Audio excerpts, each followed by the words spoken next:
Let's set up the SITRANS LT500 so we can connect it to an Ethernet IP network. So firstly, let's log in the usual way and enter our password. Once we've entered our password, we can navigate to the communication menu. In the communication menu, we're going to go under Ethernet IP and we're going to change our network adapter settings. In this example, we're going to choose static IP and I'm going to enter my IP address of my device, in this particular case 192.168.5.161. Enter your subnet value, of course, enter that, and once you've entered that, you go down and enter your gateway. In my case it's 5.1 because I'm on my 5.1 subnet here, and I'm going to simply enter yes. The network settings will now get changed. We can now go down and take a look at a feature which is very handy.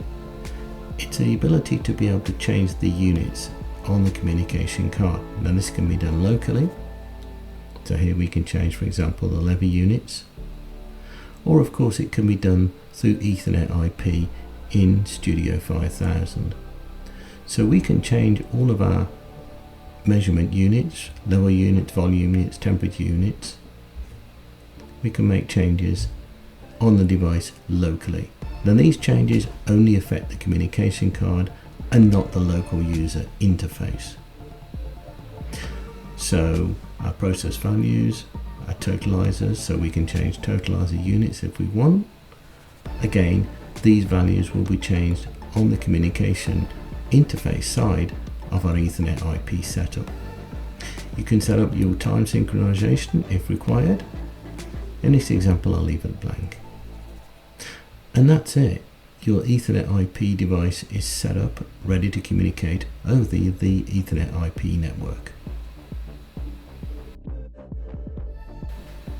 Adding the SITRANS LT500 into your Ethernet IP network couldn't be easier.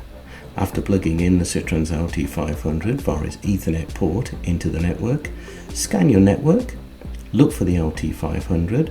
Once you find it, right mouse button click and import the EDS file directly from the SITRANS LT500 itself.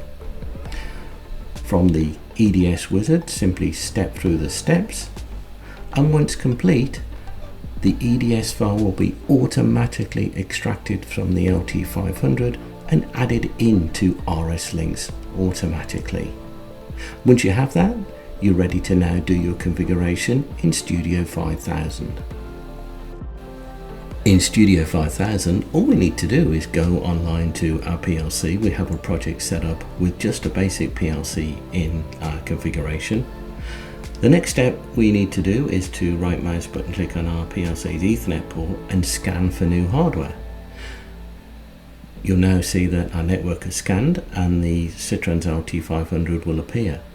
We can simply click to create and add the SITRANS LT500 to our configuration.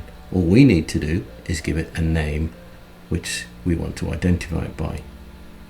Once we've done that, we can click OK. Our SITRANS LT500 will now be added to our hardware configuration.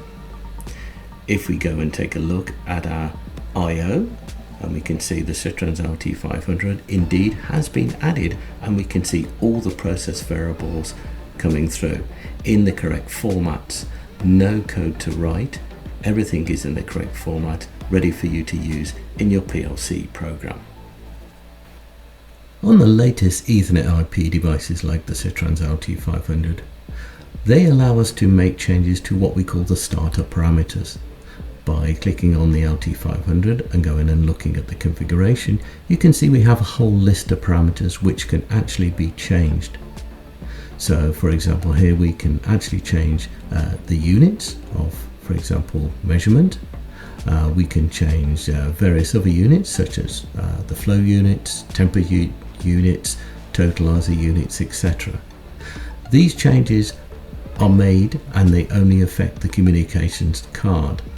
So the interface itself is only affected. The local user interface of the SITRANS LT500 could actually be reading a different unit value.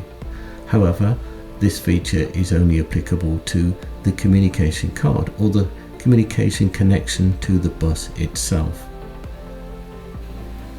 So there you have it. Connecting the SITRANS LT500 to your Ethernet IP network couldn't be easier.